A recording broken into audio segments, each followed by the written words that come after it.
6월 28일 연중 제13주일 교황주일 입당송.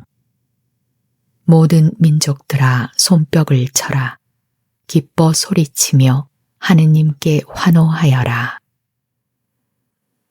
제1독서. 하느님의 거룩한 사람이니 그곳에 드실 수 있을 것입니다.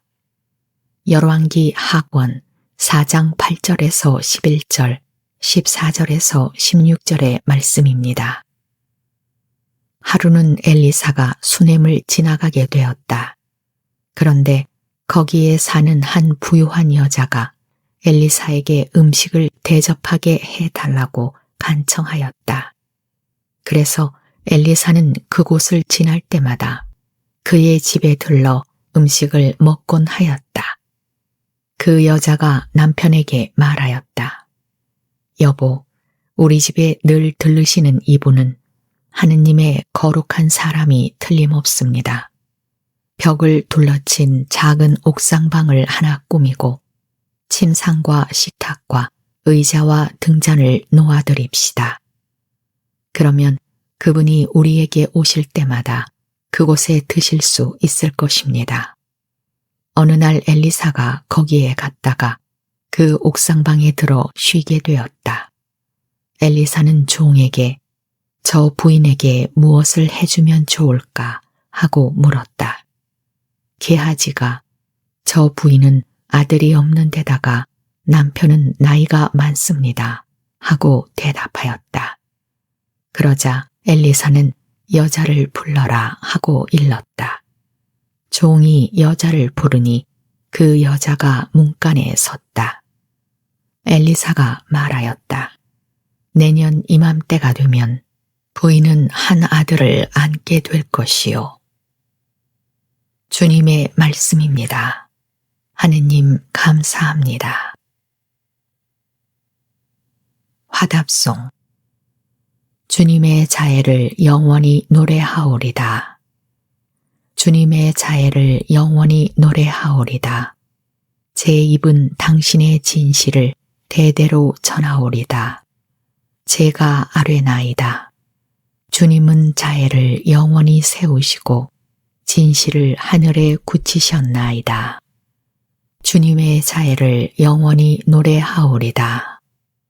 행복하여라 축제의 기쁨을 아는 백성. 주님, 그들은 당신 얼굴 그 빗속을 건나이다. 그들은 날마다 당신 이름으로 기뻐하고 당신 정의로 힘차게 일어서나이다. 주님의 자애를 영원히 노래하오리다. 정녕 당신은 그들 힘의 영광, 당신 호의로 저희 뿔을 들어 올리시나이다. 저희 방패는 주님의 것, 저희 임금은 이스라엘의 거룩하신 분의 것이옵니다. 주님의 자애를 영원히 노래하오리다. 제2독서. 우리는 세례를 통하여 그분과 함께 묻혔고 새로운 삶을 살아가게 되었습니다. 사도 바오로의 로마서 6장 3절에서 4절, 8절에서 11절의 말씀입니다. 형제 여러분, 그리스도 예수님과 하나 되는 세례를 받은 우리가 모두 그분의 죽음과 하나 되는 세례를 받았다는 사실을 여러분은 모릅니까? 과연 우리는 그분의 죽음과 하나 되는 세례를 통하여 그분과 함께 묻혔습니다. 그리하여 그리스도께서 아버지의 영광을 통하여 죽은 이들 가운데에서 되살아나신 것처럼 우리도 새로운 삶을 살아가게 되었습니다. 그래서 우리가 그리스도와 함께 죽었으니 그분과 함께 살리라고 우리는 믿습니다. 우리는 그리스도께서 죽은 이들 가운데에서 되살아나시어 다시는 돌아가시지 않으리라는 것을 압니다. 죽음은 더 이상 그분 위에 군림하지 못합니다. 그분께서 돌아가신 것은 죄와 관련하여 단 한 번 돌아가신 것이고 그분께서 사시는 곳은 하느님을 위하여 사시는 것입니다. 이와 같이 여러분 자신도 죄에서는 죽었지만 그리스도 예수님 안에서 하느님을 위하여 살고 있다고 생각하십시오. 주님의 말씀입니다. 하느님 감사합니다. 복음 환호송. 알렐루야. 너희는 선택된 결례고 임금의 사제단이며 거룩한 민족이니 너희를 어둠에서 불러내시어 당신의 놀라운 빛 속으로 이끌어 주신 주님의 위업을 선포하여라. 알렐루야. 복음. 십자가를 지지 않는 사람은 나에게 합당하지 않다. 너희를 받아들이는 이는 나를 받아들이는 사람이다. 마테오가 전한 거룩한 복음 10장 37절에서 42절입니다. 그때 예수님께서 사도들에게 말씀하셨다. 아버지나 어머니를 나보다 더 사랑하는 사람은 나에게 합당하지 않다. 아들이나 딸을 나보다 더 사랑하는 사람도 나에게 합당하지 않다. 또 제 십자가를 지고 나를 따르지 않는 사람도 나에게 합당하지 않다. 제 목숨을 얻으려는 사람은 목숨을 잃고 나 때문에 제 목숨을 잃는 사람은 목숨을 얻을 것이다. 너희를 받아들이는 이는 나를 받아들이는 사람이고 나를 받아들이는 이는 나를 보내신 분을 받아들이는 사람이다. 예언자를 예언자라서 받아들이는 이는 예언자가 받는 상을 받을 것이고 의인을 의인이라서 받아들이는 이는 의인이 받는 상을 받을 것이다. 내가 진실로 너희에게 말한다. 이 작은 이들 가운데 한 사람에게 그가 제자라서 시원한 물 한 잔이라도 마시게 하는 이는 자기가 받을 상을 결코 잃지 않을 것이다. 주님의 말씀입니다. 그리스도님 참여합니다. 참 예수님, 참 예수님, 네, 안녕하세요. 네, 저는 우리 의정부 교구 총대리를 맡고 있는 이은형 디모테오 신부입니다. 방송 미사를 통해 여러분과 함께 만날 수 있게 되어 반갑습니다. 오늘 이 거룩한 미사가 저와 여러분 모두에게 주님의 크신 사랑을 체험할 수 있는 은총의 성사가 되기를 기도합니다. 연중 제13주일인 오늘은 우리 교회에서는 오늘을 교황주일로 보내고 있습니다. 내일이 6월 29일 성 베드로와 성 바오로 사도 대축일입니다. 한국교회는 이 대축일을 기념하며 그 대축일과 가장 가까운 주일을 교황주일로 기념하기에 오늘을 교황님을 기억하는 특별한 주일로 보내고 있는 것입니다. 현재 우리 가톨릭 교회를 이끌어 주시는 최고 목자, 즉 교황님이 누구시죠? 네, 바로 교황 레오 14세이십니다. 지금의 레오 14세 교황님은 2000년 교회 역사 안에서 267번째 교황님이십니다. 그동안 266분의 교황님이 거쳐갔다는 이야기죠. 그렇다면 그 첫 번째 교황, 즉 제1대 교황님은 누구실까요? 그분이 바로 내일 대축일의 주인공이신 사도 베드로입니다. 복음서를 보면 예수님께서 제자들과 함께 카이사리아 필리피 지방에 다다르셨을 때 제자들에게 질문을 하는 내용의 이야기가 나옵니다. 첫 번째 질문이 사람들이 나를 누구라고 하더냐? 라는 것이었습니다. 그러자 제자들이 대답합니다. 세례자 요한이라고 합니다. 그러나 어떤 이들은 엘리야라 하고 또 어떤 이들은 예레미야나 예언자 가운데 한 분이라고 합니다. 그러자 이어서 주님께서 제자들에게 묻습니다. 그러면 너희는 나를 누구라고 하느냐? 그의 시몬 베드로가 나서서 대답을 하죠. 스승님은 살아계신 하느님의 아드님 그리스도이십니다. 베드로의 대답을 듣고 예수님께서 말씀하십니다. 시몬 바로요나야, 너는 행복하다. 살과 피가 아니라 하늘에 계신 내 아버지께서 그것을 너에게 알려주셨기 때문이다. 나 또한 너에게 말한다. 너는 베드로이다. 내가 이 반석 위에 내 교회를 세울 터인즉 저승의 세력도 그것을 이기지 못할 것이다.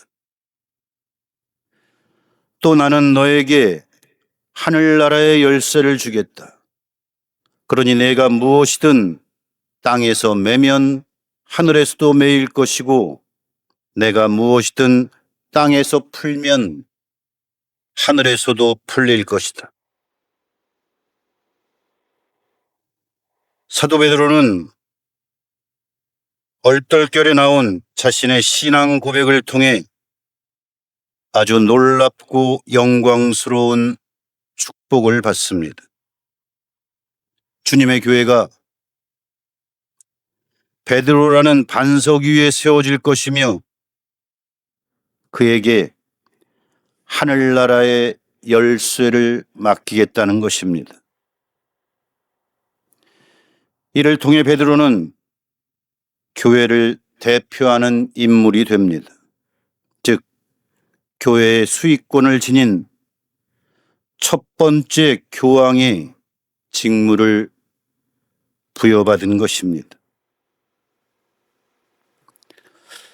우리 가톨릭 교회, 천주교회를 일컫는 가장 중요한 특징 중 하나가 사도로부터 이어온 교회라는 것입니다. 즉, 사도 베드로를 중심으로 12사도로부터 이어져 내려온 정통성을 지닌 교회가 바로 우리 가톨릭 교회입니다. 그 중심에는 그 교회를 대표하는 교황이 자리하고 있습니다. 우리 교회는 제1대 교황인 사도 베드로를 시작으로 현재 제267대 교황인 레오 14세까지 2000년에 걸쳐 이어지고 있습니다. 교황에 즉위할 때 첫 번째 갖는 큰 고민 중 하나는 교황의 이름, 즉 자신의 이름을 무엇으로 정하느냐 하는 것입니다. 우리 전임 교황은 프란치스코라는 이름을 택하셨습니다. 사실 우리 교회 역사상 프란치스코 성인의 이름을 자신의 교황명으로 정한 사람은 한 사람도 없었습니다. 그만큼 프란치스코 성인의 영성적 위대함을 따라 살아간다는 것이 부담스러웠기 때문일 것입니다. 그러나 전임 교황님께서는 대자연과 어우러지는 프란치스코 성인의 이름을 받아들이면서 기후위기 시대에 대처하기 위한 우리 교회의 특별한 사명을 강조하셨습니다. 때문에 교회 역사상 처음으로 찬미 받으소서라는 환경 회칙을 반포하신 것도 그 이유 때문일 것입니다. 지금의 현 교황님께서는 당신의 이름을 레오 14세로 택하셨습니다. 지금의 교황님에게 가장 강력한 영향을 미치신 분은 바로 레오 13세 교황이시기 때문이었습니다. 레오 13세 교황께서는 100여 년 전 새로운 사태라는 노동회칙을 반포하신 분이십니다. 산업혁명으로 전 세계가 극도의 혼란을 겪고 노동 착취가 과도하게 전개되며 노동자들의 삶이 피폐해질 대로 피폐해져 있을 때 인간의 존엄성을 바탕으로 노동의 고귀한 가치를 회칙에 담아내신 분이십니다. 아마도 현 교황이신 레오 14세께서는 현재의 상황을 산업혁명 시대에 버금가는 혼돈의 시기로 여기시는 듯합니다. 소위 AI로 일컬어지는 인공지능의 급속한 성장을 기반으로 하는 4차 산업혁명 시대에 우리 교회가 적극적으로 대응해 나갈 필요를 강조하며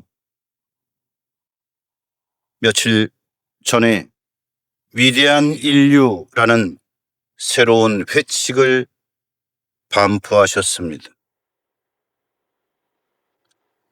우리 모든 인간은 하느님의 모상대로 창조되었고 하느님의 거룩한 숨결을 부여받은 소중한 존재들입니다. 인간의 존엄성은 창조주 하느님께로부터 기인한 것이기 때문에 그 누구도 그 어떤 것도 그 인간의 존엄성을 훼손해서는 안 된다는 것이 교회의 기본 입장입니다. 그 기본 정신을 바탕으로 현대의 이 급변하는 사회에 우리 교회가 어떻게 대처해 나가야 하는지를 교황님은 새로운 회칙을 통해 강조하고 계신 겁니다. 세상은 무서운 속도로 변하고 있습니다. 그 변화에 적응하며 살아가는 것이 쉽지는 않습니다. 세상의 변화를 발전이라고 말하는 사람도 많지만 꼭 그런 것만도 아닌 것 같습니다. 고귀하고 거룩한 인간이 그 중심에 있어야 하는데 기술 혁신과 기계 문명에 의지하는 이 세상은 오히려 인간을 삶의 주변부로 밀어내는 듯한 느낌을 지울 수 없습니다. 인간성의 소외는 영성의 부재와 또 밀접하게 관련되어 있습니다. 신앙의 상실이 일반화되어 가고 있는 이 시대에 우리 교회가 가야 할 길을 명확하게 밝혀주는 것은 매우 중요하고 필요한 일입니다. 그 시대적 사명의 중심에 바로 우리 교황님께서 계십니다. 세상의 모든 죄를 극복하고 부활하신 그리스도와 함께 세상의 빛과 소금의 역할을 충실히 살아갈 수 있도록 주님의 은총과 이끄심을 청할 수 있어야 하겠습니다. 더불어 교황주의를 보내면서 우리 교회를 이끌어 주시는 교황님의 영육간의 건강과 지혜를 함께 기원해야 하겠습니다. 잠시 묵상하겠습니다. 성부와 성자와 성령의 이름으로 아멘.